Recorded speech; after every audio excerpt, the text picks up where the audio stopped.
I'm Jesse Jackson Jr. Welcome forward to the Jesse Jackson Jr. Show. It is another amazing day. We have an amazing guest for the next hour, a gentleman that I've had the great privilege of knowing for a couple of years now, but whose insightful mind, intellect, thought processes are important to our community and our ongoing dialogue with the space that we find ourselves in.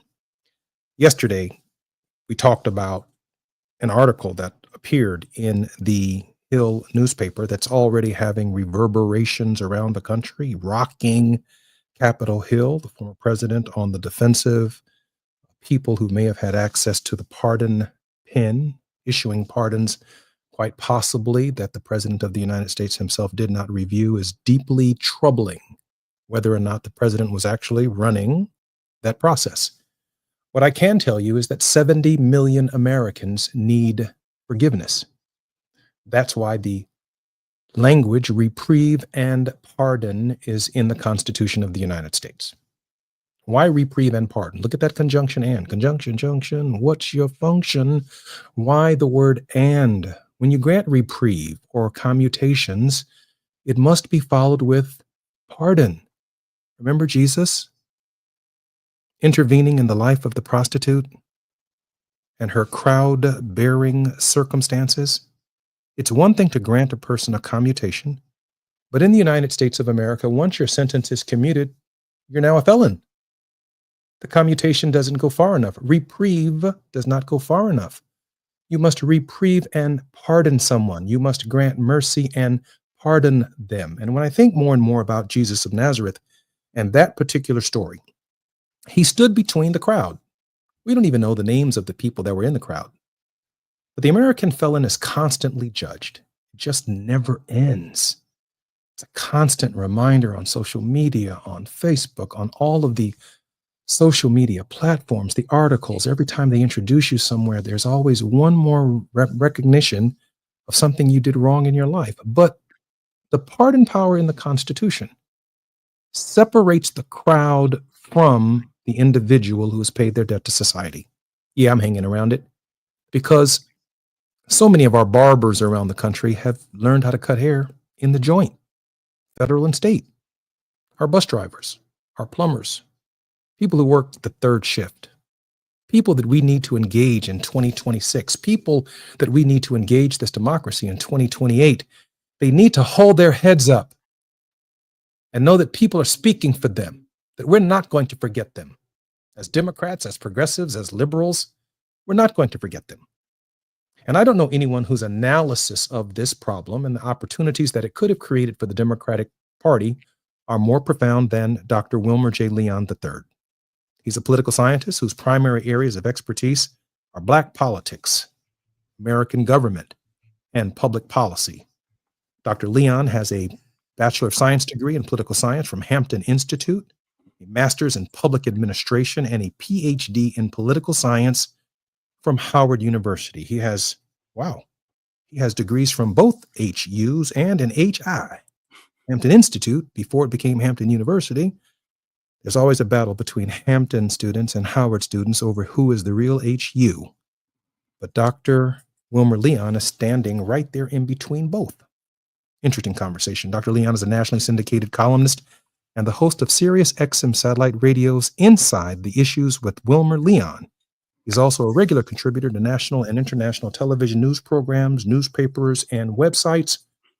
When we come forward at the top of the show, I'm going to read that editorial. Dr. Leon, welcome forward to the Jesse Jackson Jr. Show. Well, thank you, my brother. It's always an honor and a pleasure to be invited. And let me say, I can clarify, if you allow me just 30 seconds, I can truly clarify the debate about which is the real HU.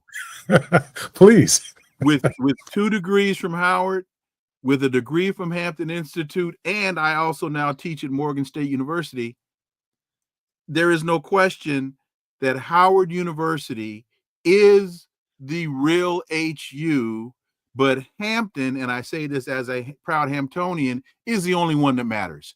Now let's move on. That's amazing. And the debate, I'm not totally convinced, was settled right there. But as far as I'm concerned, I settled it. So proud of you, Dr. Leon. Can't Thank you. wait for your analysis. I'm Jesse Jackson Jr. When we come forward, our very special guest is Dr. Wilmer J. Leon III. It's afternoon drive time with Jesse Jackson Jr. Only on KBLA Talk 1580.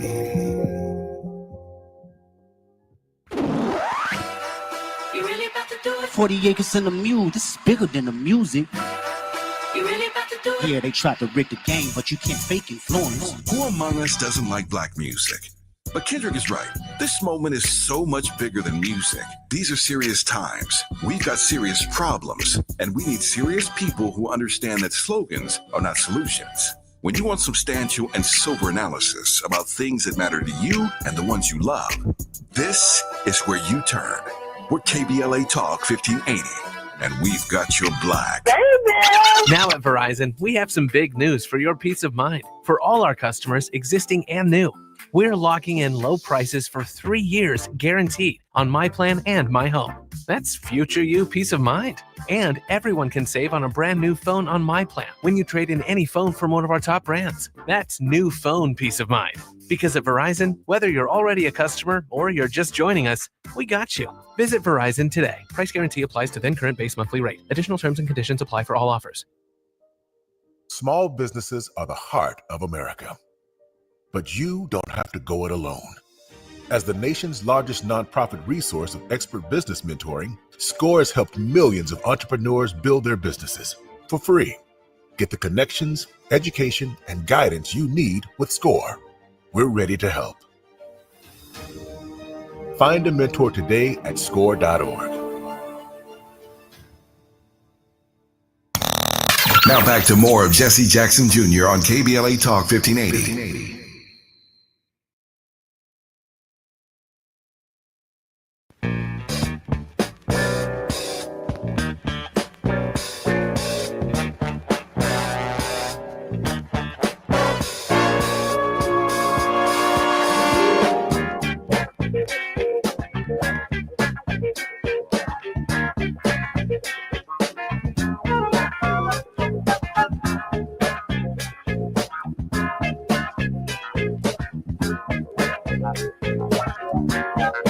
I'm Jesse Jackson Jr. Welcome forward to the Jesse Jackson Jr. Show. My very special guest, Dr. Wilmer Leon.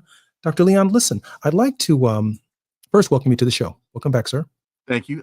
As always, a pleasure. I'd like to take just 2.5, maybe 3 minutes of this long 17-minute segment to read this editorial to our listeners and then get your opinion. I'd love for you to opine and share with us your thoughts on the complications and the seriousness that it represents. The five of us has something in common. We all completed applications asking pardons from former President Joe Biden. Then at 12:01 p.m. on President Trump's inauguration day, all five of us received emails informing us that we had been denied clemency of any kind and would have to reapply under the new administration, meaning the Trump administration. We've all completed our sentences, so there's no question of having those shortened. What is at stake in some of our cases is our ability to make a living, sustain our families, and function as productive members of society. Presidential pardons have historically been a source of both relief and controversy. While designed as mechanisms for justice and mercy, concerns arise when they appear self-serving, especially when granted by a president whose mental acuity has been questioned.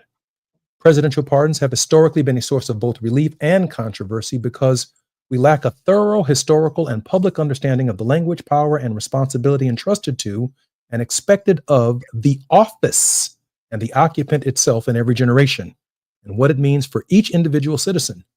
You don't know you need it until you need it. Biden's recent pardons and close associates and family members raised serious ethical and legal concerns, particularly when others were denied similar clemency.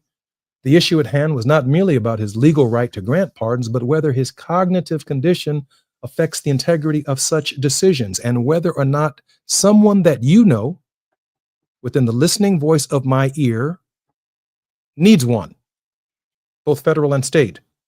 This is particularly noteworthy since Biden used the full Nixon-era formula in granting full, complete, absolute, and unconditional pardons to members of his family covering a lengthy stretch of time without citing any specific alleged wrongdoing on their part. We all who've fallen short of the glory want that kind of pardon in our lives. While the commander in chief, as half of the president's role, provides protection for citizens, the other half, the power to grant pardons, was intended as a mechanism to provide justice and fairness to citizens for their inevitable offenses because of our flawed humanity and with respect to our great yet imperfect system. Our offenses against the laws governing civil offenses, and our offenses against one another, the moral law, both require a disciplined yet compassionate approach. Does that sound familiar?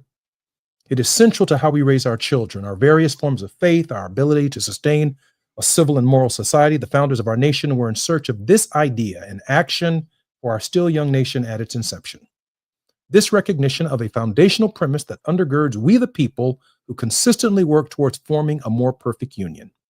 Education and interpretation have been a sorely ignored civics lesson, providing clarity around pardons, clemency, and commutation, and their relationship to the president's role in providing protection and forgiveness, or in the Old English, pardon. They are felonized family members living in a quiet state of perpetual punishment depend on it. For each of us, and on behalf of the American citizens now, we are going to follow Joe Biden's example and do exactly what he said.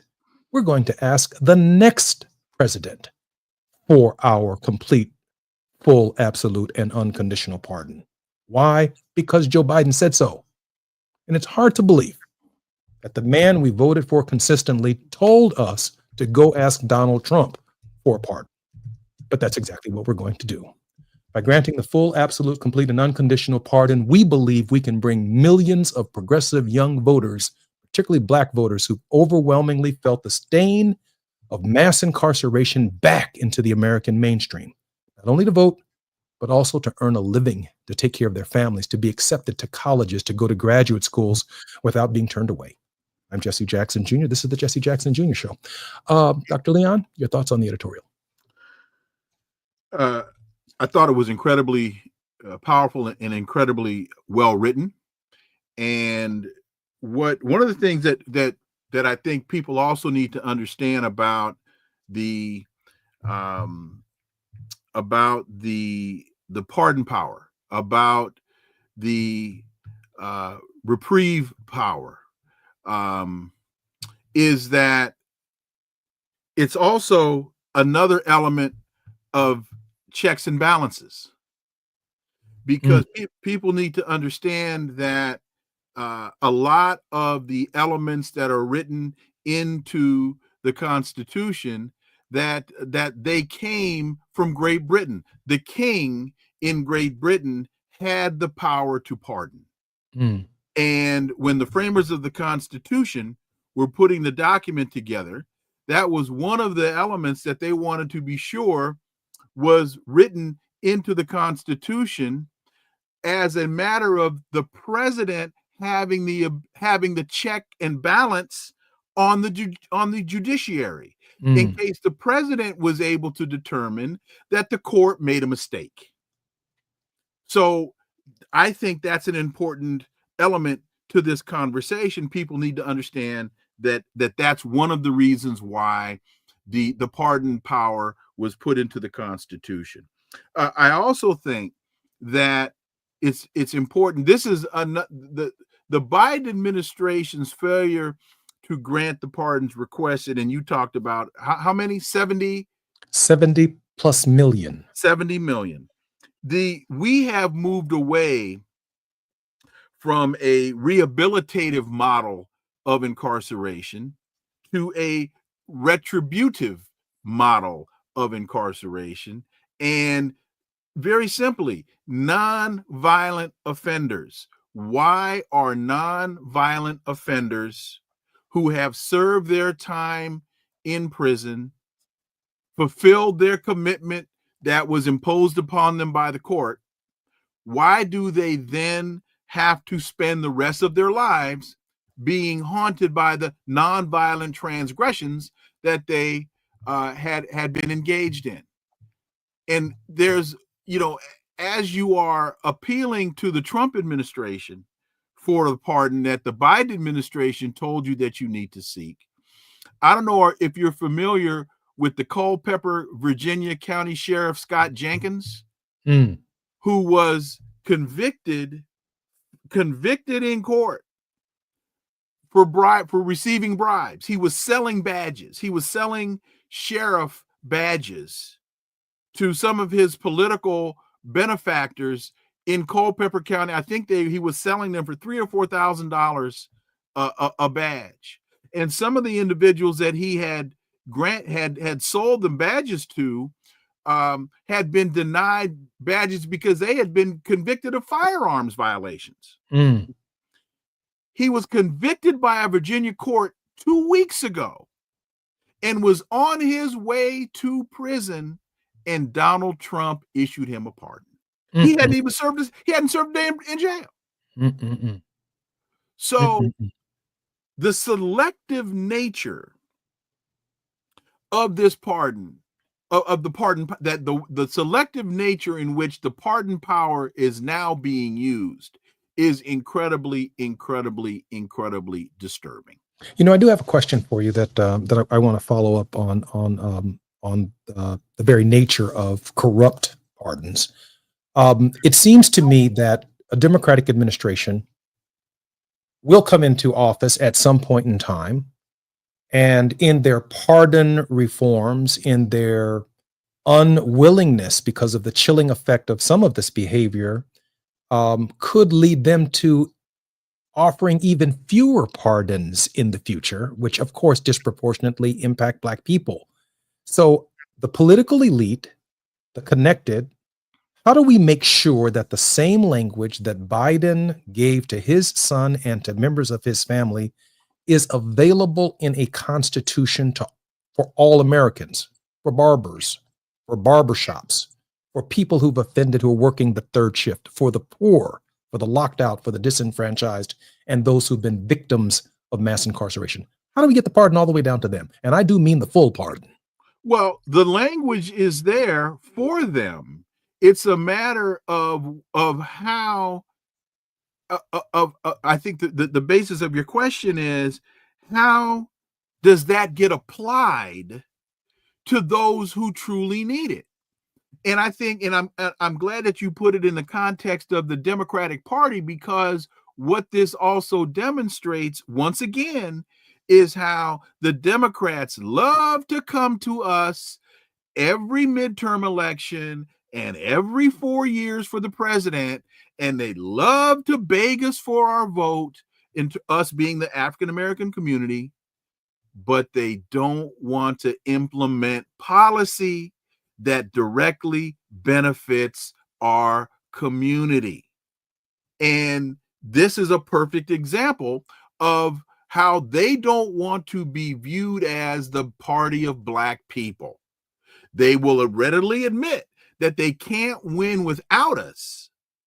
And the data shows that time and time again. They can't win without us, but they don't want to provide policy that is directed towards us. And we can look at what the governor of Maryland just did in vetoing the reparations bill that was passed out of the Maryland House, meaning his party passed the reparations bill out of the House. He vetoed it. Why? Because he has bigger visions of grandeur beyond being governor of Maryland, and knows that if he's seen as a governor of Black people, that diminishes his chances within the Democratic Party. And it's hard for me to imagine that anyone who feels that way about a state reparations bill, which took decades to be brought before the legislature in the pro-slavery state of Maryland, that if he were president of the United States with that level of reasoning, that he would grant pardons to the millions of Americans who are Black, white, and poor, who also need reprieve and pardon in their lives. And, you know, we talk about this last election being about inflation, about the cost of eggs, about the cost of milk, and whether or not Democrats said anything about that. But I would be willing to pay higher prices for eggs and milk if African American men and women who've been in the system could have their entire lives back. They could earn enough money beyond what they're limited to making right now, Dr. Leon, if their records were clear. They could afford to pay more for eggs and bacon and grits. Your thoughts on that, Dr. Leon?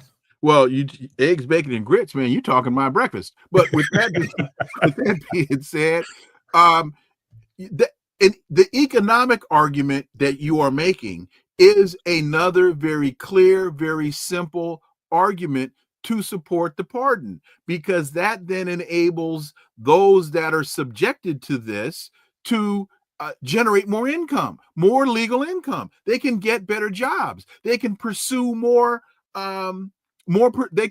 pursuits. And this is just another element of economic stagnation. You are absolutely right. Our thinking, when I think about Dr. Michael Jones, who was one of the co-signatories to this editorial, he is a cardiologist, Mm-hmm. a cardiac surgeon, 56 years old. Dr. Jones did multiple surgeries a day on the heart. He spent his entire life working on being a cardiac surgeon. He not at one point in time in his life ever woke up and said, I'm going to be a crook. But he was the number one leading cardiologist in the state of Louisiana, specifically in the city of New Orleans, which is Black. And poor Black people came to him for their heart operations and heart-related issues. His office, his ex-wife, of course, was also part of the billing process. And of the 200 people that he sent to home confinement, not home confinement, that's my incarceration language, home care. Home care. They found 3. The government investigated him, found 3 people that they said was overbilling. They locked him up for 30 or 36 months. Now, as a cardiologist at 56 years old, he cannot practice medicine. He needs a full pardon in order to be able to accept Medicare and Medicaid, a very expensive surgery. When I think about Rabbi Michael Rothenberg, who also is a co-signatory to this letter, who wants nothing more as a former lawyer and a judge than to be able to provide for his children and for his family and to put his family back together. He needs a full pardon from the President of the United States. So when you think about the mental acuity, Dr. Leon, of the President of the United States and their compassionate power, and or whether or not they are even paying attention to whether or not our lives are worthy of that kind of forgiveness, this is a very serious issue. Your thoughts, Dr. Leon? Well, when you talk about Dr. Johnson in Dr. Jones? Dr. Jones in Louisiana, that also then begs another question. Was it just a mistake in billing, or was it actually fraudulent billing? And you have to ask that question because we know that the government for a number of years has been going after Black doctors. They've been going after Black pharmacists, trying to run them out of the business. And the manner in which they do this is by checking their billing practices and finding errors, and then using those errors as the basis of claims of fraud. The argument was to pay for Obamacare, waste, fraud, and abuse. And so they just went after all of these doctors and locked up nearly 70,000 of them. Doctors, nurse anesthetists, even attorney Warren Ballentine. We all saw the vindictive nature of what happened to Michael Cohen as well. All of these men are authors, and all of these men have families. But more importantly, we're not speaking for ourselves. We're speaking for the 70 million Americans who cannot speak for themselves, and they just moved back into society. Dr. Leon, we have about another 30 seconds on this particular issue. I would just tell people to go to the website you'rewithinthenorms.com. You'rewithinthenorms.com.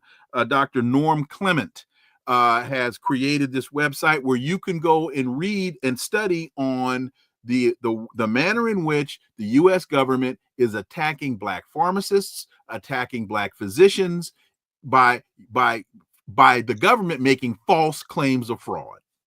I'm Jesse Jackson Jr. You're listening to the Jesse Jackson Jr. Show. My very special guest is Dr. Wilmer Leon. When we come forward, we're going to talk about a number of issues. We've got his mind for another half an hour, and we need to hear everything that he has to say. I'm Jesse Jackson Jr. It's Afternoon Drive Time with Jesse Jackson Jr. Only on KBLA Talk 1580.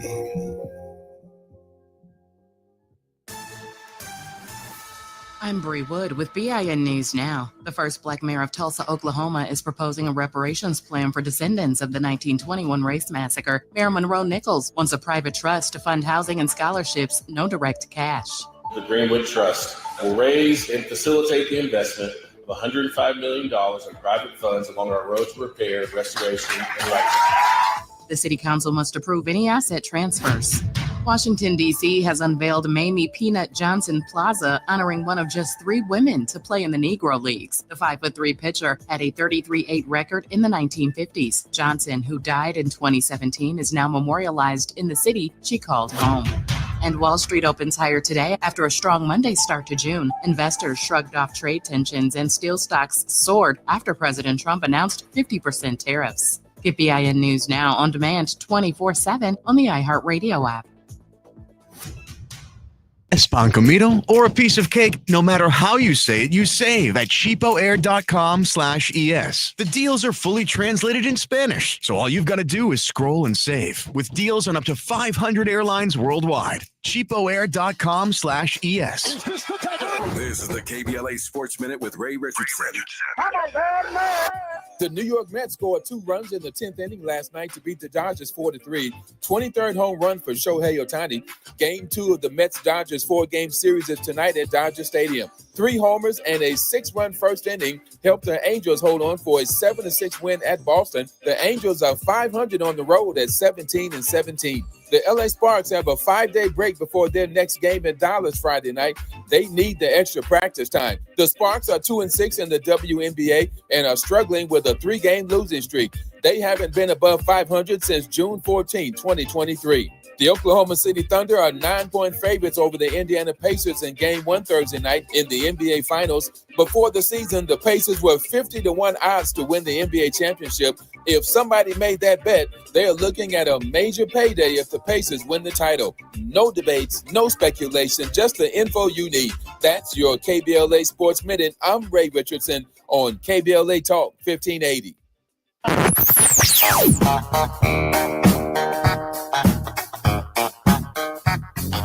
This is KBLA Talk 1580. Talk radio. That's music to your ears. We're unapologetically progressive. KBLA Talk 1580. We've got a lot to talk about. I'm Reverend Gerald, the life coach. Is someone you love struggling with addiction and mental illness? Is improving your family's health important? Want to leave a legacy that your family can grow? Are you ready to enhance your perception of life experiences? Then wake up weekends at 7 a.m. with Urban Family Focus and get the wisdom, opportunity, resources, and motivation to live your best life. Join the conversation on Urban Family Focus Saturday and Sunday at 7 a.m. Unapologetically progressive. KBLA Talk 1580. We've got your black.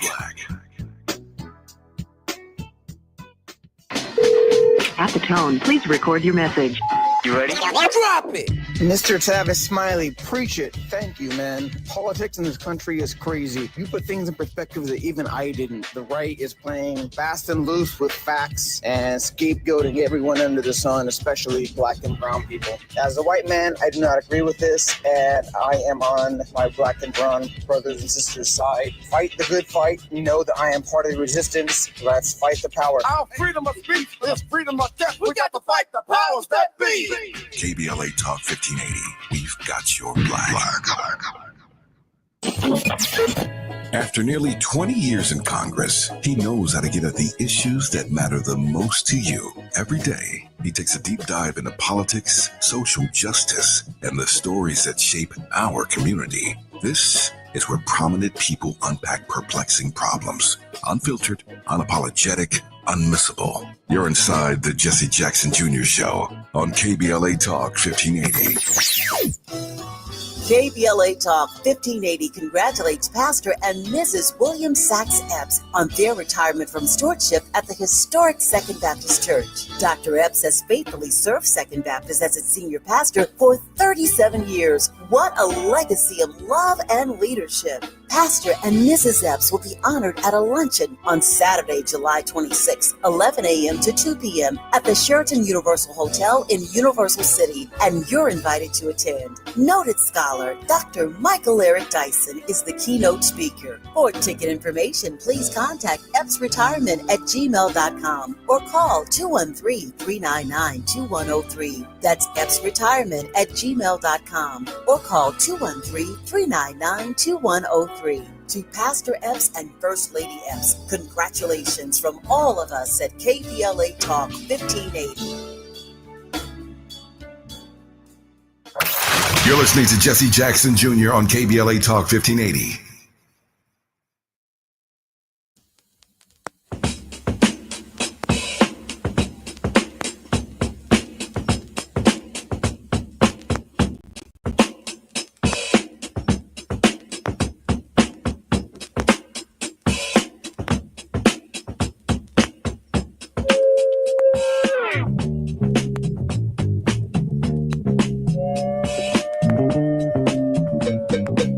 Jesse Jackson Jr. Welcome forward to the Jesse Jackson Jr. Show. Our KBLA Talk 1580 4th anniversary events are fast approaching, and seating at all of our events are getting very tight.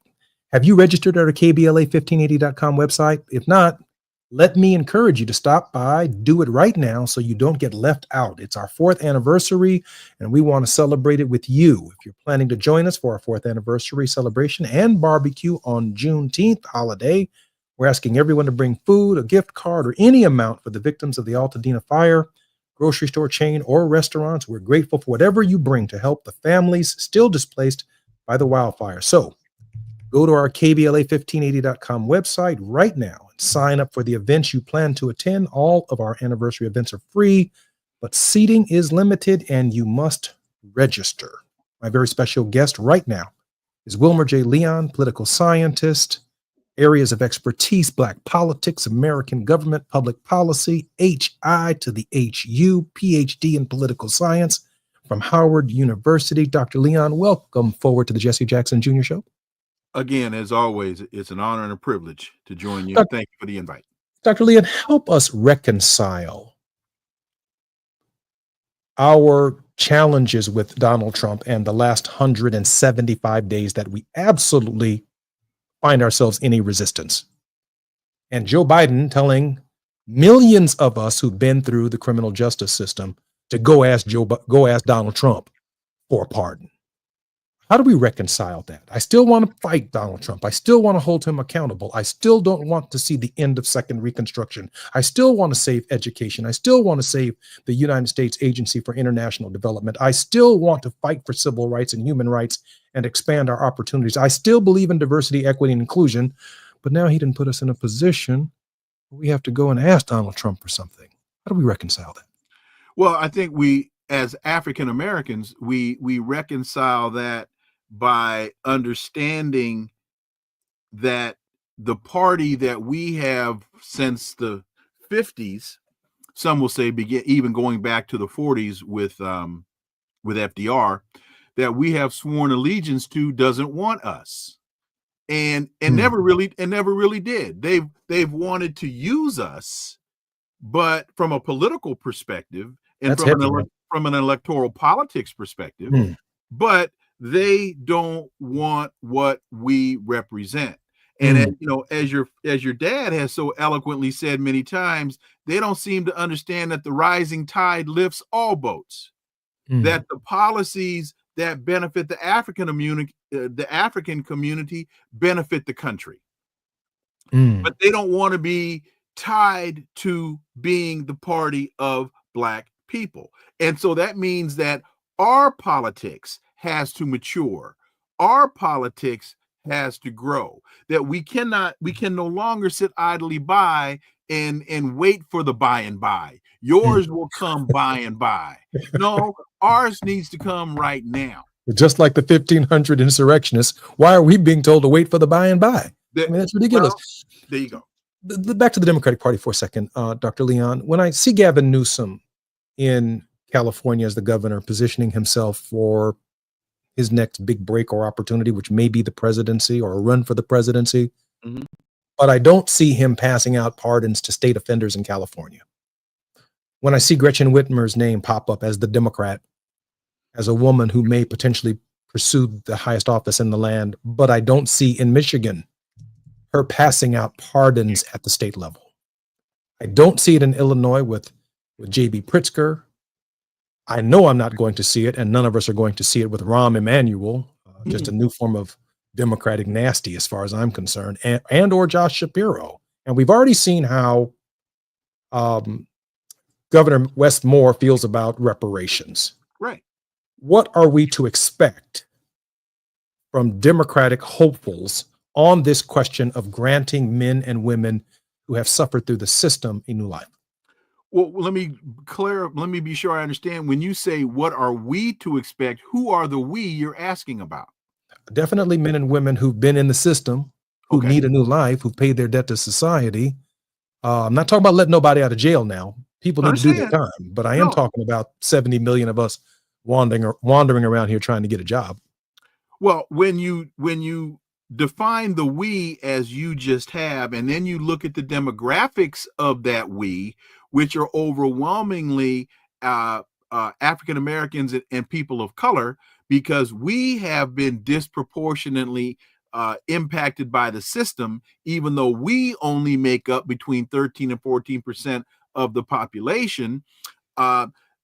It's bad politics on the side of the Democrats, because if they just look at the numbers and the people that they would be able to re-enfranchise and also, if not re-enfranchise,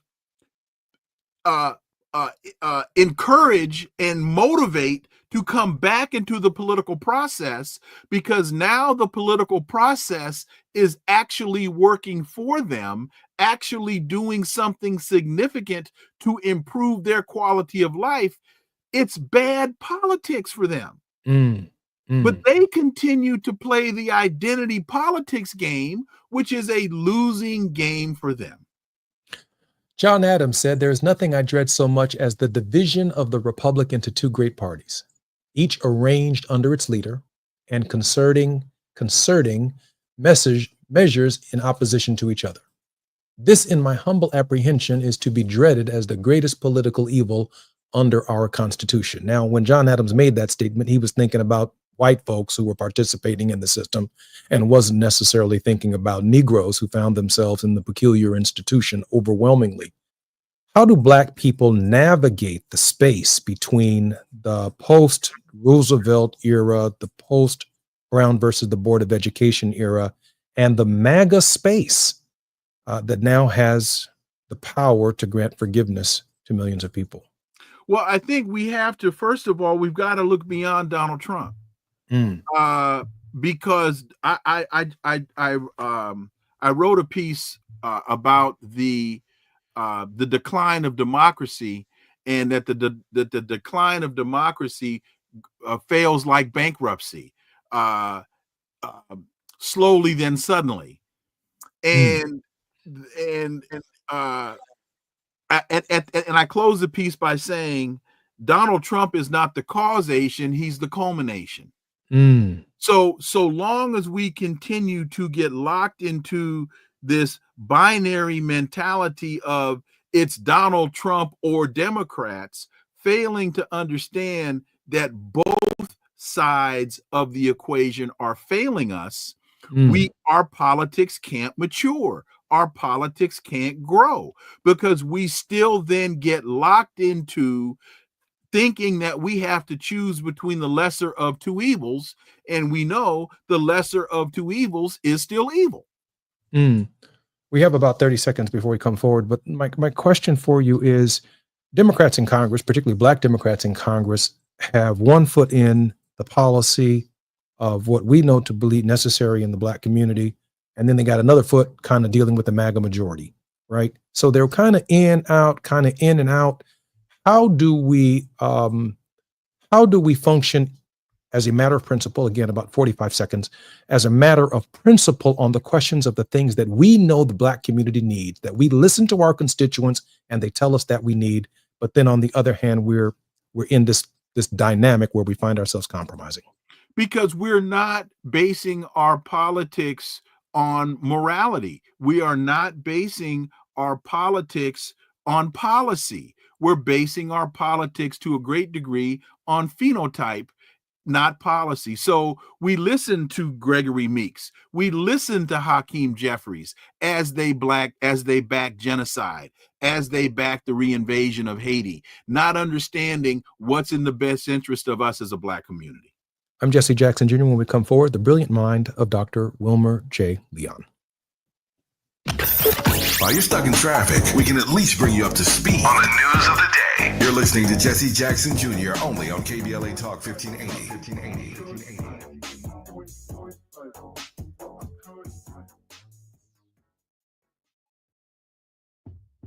Hi, I'm LA City Councilman Curran Price, inviting you to join us on Saturday, June the 14th from 11 a.m. to 2 p.m. as we cut the ribbon on the brand new Enel Woods Park at 8703 South McKinley Avenue. Thanks to a generous donation from Heal the Bay, the park features smart irrigation, stormwater capture systems, and space for local wildlife to thrive. And we've built a walking trail, picnic areas, native landscaping, and quiet spaces for families to gather, relax, and connect. This is part of a much larger effort to expand green spaces across South LA with 3 new parks in the works, a first-of-its-kind community center coming soon, and plans to connect it all through the South LA Greenway. So mark your calendar for Saturday, June 14th, 11 a.m. to 2 p.m., and come celebrate a greener, stronger South LA at Enel Woods Park. I'm also pleased to sponsor the Climate Justice Plus Black Health Symposium, moderated by Tavis Smiley, live on C-SPAN, Wednesday, June the 18th, from 4 to 7 p.m. at the Nate Holden Performing Arts Center. Just a reminder to sign up right away at the KBLA1580.com website to join me, Mayor Karen Bass, Congresswoman Sidney Kamlager Dove, Tennessee State Representative Justin Pearson, Dr. Cornel West, former Congressman Jesse Jackson Jr., the Sierra Club's Ben Jealous, and other Black influencers in the climate and health fields, as we continue to amplify the connection between climate and poor health outcomes for our people. Thank you for listening. I'm Councilman Curran Price. Attention. If you owe money to the IRS, this is an urgent message. The IRS is cracking down by sending out collection letters, garnishing paychecks, seizing bank accounts, and putting liens on homes and businesses. They call it enforced compliance. And you better watch out, because penalties and interest on unpaid taxes compound daily, making it even harder to get out of debt. Don't let tax debt destroy your life. You need to call Optima Tax Relief, America's #1 tax resolution firm. They're experts in taxpayer assistance programs that can save you thousands if you qualify. A+ rated by the Better Business Bureau, Optima's resolved over $1 billion of tax debt for their clients. Let them fight on your behalf, helping to put your tax problems to rest. Call now for a free consultation. Call 800-919-9077. 800-919-9077. 800-919-9077. Optima Tax Relief. Some restrictions apply. For complete details, please visit OptimaTaxRelief.com. KBLA Talk 1580. We've got a lot to talk about. KBLA Talk 1580, connecting you with services and solutions. The Autopsy Initiative provides a second autopsy free of charge for victims' families who have lost their loved ones due to a police-related death. The services offered through the initiative include the completion of a second autopsy, disclosure of preliminary findings, and a final autopsy report. A police-related death is when an individual is harmed by police officers using deadly force, which results in an individual's death. Police-related death includes in-custody deaths, including those that arise during contact with law enforcement officers during arrest, pursuit, booking, transport, or incarceration. The Autopsy Initiative has a team of board-certified pathologists on call. An autopsy request may be completed by anyone with a close relationship with the victim, which may include the victim's spouse, partner, relative, close friend, or lawyer. To request a free second autopsy for a victim of police violence, please visit knowyourrightscamp.com. That's knowyourrightscamp.com. Then click on Autopsy, then click on Request. At KBLA, we believe in justice for victims of police violence. We say their names, and we don't black down. This is a community call to action from KBLA Talk 1580. KBLA Talk 1580. We've got a lot to KBLA Talk 1580 is committed to self-care and community well-being. Walk Good LA was formed in June 2020, inspired by the Black Lives Matter movement and the beginning stages of the COVID-19 pandemic. What began as a few minutes of breath work and yoga meditation before protests against police brutality turned into a safe space for the community to heal in hard times. The immensely positive response from the community transformed the momentum into a movement. Today, Walk Good LA is a Black and Brown-led community wellness organization based in Los Angeles. They provide spaces for healing through community yoga classes, guided meditations, hikes, run clubs, and other activations throughout Los Angeles that attract hundreds of members weekly. With the help of Propel and Michael B. Jordan, they now have a yoga and wellness studio in Los Angeles called the Walk Good Yard. To join their mailing list and connect with healing spaces, please visit walkgoodla.org. That's walkgoodla.org. Or find them on Instagram at walkgoodla. This is a community call to action, a community call to healing from KBLA Talk 1580. Do you owe $10,000 or more in credit card debt or personal loans? With credit card debt at all-time highs, Debt Relief Advocates is urgently notifying consumers of debt relief now being made available, designed to aid consumers with out-of-control credit card debt. Those who qualify and enroll for this relief program will only have to pay back a fraction of what they owe. This is not bankruptcy or a debt consolidation loan. This is a relief program that credit card companies would rather you not know about, as it ends your debt nightmare and saves you lots of money. Consumers owing at least $10,000 in credit card debt or personal loans can now take advantage of this debt relief as the cost of living skyrockets. Debt Relief Advocates has established a relief hotline for you to call to learn what debt reduction you may qualify for. For this free information, call 800-433-8909. 800-433-8909. That's 800-433-8909. Or simply visit godra.com. Now back to more of Jesse Jackson Jr. on KBLA Talk 1580.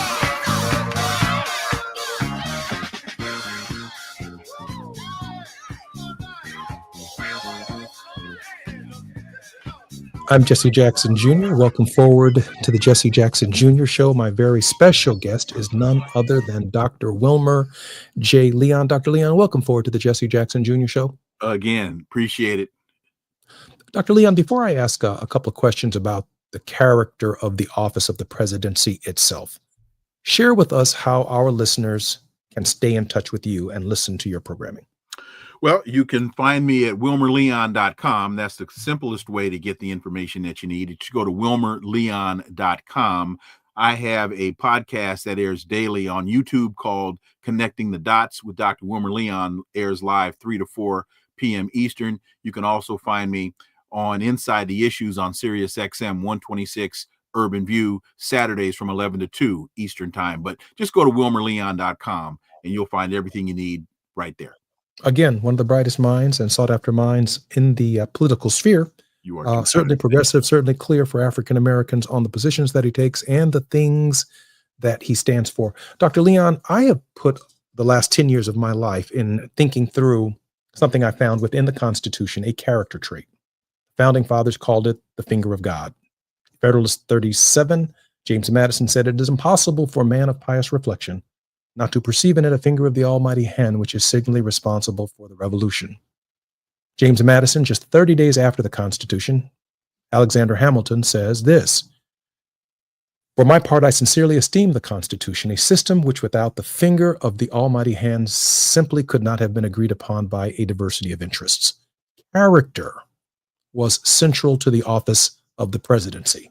Even though in 1787, the country had been experiencing slavery since 1619, George Washington, they were considered to be a man of pious reflection. When I reflect back on what John Adams said about the diversity of interest, there were no two parties at that time. We weren't divided along the lines of race. Character was central to the office and the decisions being made. Your thoughts on the character of the presidency itself, what it was, what it is, and what it's becoming. Well, I think when you talk about John Adams, I think it's also important to realize that his family was not a slave-holding family. Absolutely. and enslavement was the primary issue or driving force behind so much of what was negotiated and bantied about during the Constitutional Convention. But that so that is an element that I think in today's parlance or context would manifest itself in the construct of white supremacy or whiteness. What we are still dealing with is the white supremacist dynamic. Again, that's what's controlling the genocide in Gaza. That's what's controlling the United States trying to recolonize Haiti. That is what is we find ourselves dealing with as it relates to the alliance of Sahel states, that colonialist, anti-white supremacist mindset. And so as African Americans, I think that's what we still have to realize we find ourselves struggling with. Newton's third law of motion is for every action, there is an equal and opposite reaction. So as we look at Donald Trump sitting in the White House, Donald Trump's election in 2016 was a reaction, the equal and opposite reaction to the election of the first Black president, Barack Obama. So we as African Americans have to always understand that that is what we continue to find ourselves struggling against. And until we come to really understand that, we won't be able to develop a political dynamic, a consistent political dynamic that takes our interests into account. Dr. Leon, what does that political dynamic that takes our interests into account look like? I haven't seen it. I don't think we've seen it since Gary in 1972. Mm-hmm. Well, it takes into account education and the disproportionate impact that the abandoning of the Department of Education has on our community. It takes into account the disproportionate impact that they're wanting to defund Medicare has on the African American community. It takes into account they're wanting to do away with Social Security, failing to understand that around 32 or 33% of African Americans that receive Social Security, that's their sole source of retirement income. And that the average Social Security payout monthly is around $1,700. Try to live in the United States of America on $1,700 a month as retirement income and see how far that gets you. So we, again, going back to your father, the rising tide lifts all boats. The political elite want to continue to make this a matter of the have versus the have not, and they in that class context, they continue to want to structure the argument as white versus Black. And we have to understand that we can't fall for that we can't afford to fall for that okey doke anymore. The time is running out. I think in the fall, when the students come back to school, particularly HI, HU, A&T, Morehouse College, Spelman College, you name it, Alabama State University, we have to plan for a massive voter registration drive at the universities themselves in preparation for the 2026 elections, the midterms. We need young people to be consciously voting in the municipalities, wherever you're from. I'm from New York. I'm from Chicago. No, you go to Alabama State now. You're from Alabama. You have to register to vote in Alabama at Alabama State so that you can participate in the election that could elect and reelect the congresspersons from Alabama. I think that some of the frustration, Dr. Leon, and let me allow you the final word on this, must be moved into action. Black folk need to register and vote, and we need to be motivated independent of anyone else's expectations. But they have to know what they're voting for. And right now, the Democrats aren't offering anything other than we're not Donald Trump. I'm Jesse Jackson Jr. My very special guest for the last hour has been none other than Wilmer Leon. Dr. Leon, an hour just isn't enough of your time. We need more. Well, then ask for two and you'll get it. I got a simple solution to that problem. And I have to get you back on my shows as well. And we'll make that happen. I look forward to it, Dr. Leon. I'm Jesse Jackson Jr. You've been listening to the Jesse Jackson Jr. Show. Tomorrow, Reverend Dr. Todd Urey, Wealthy Wednesdays with Todd Urey. KBLA 1580 Santa Monica.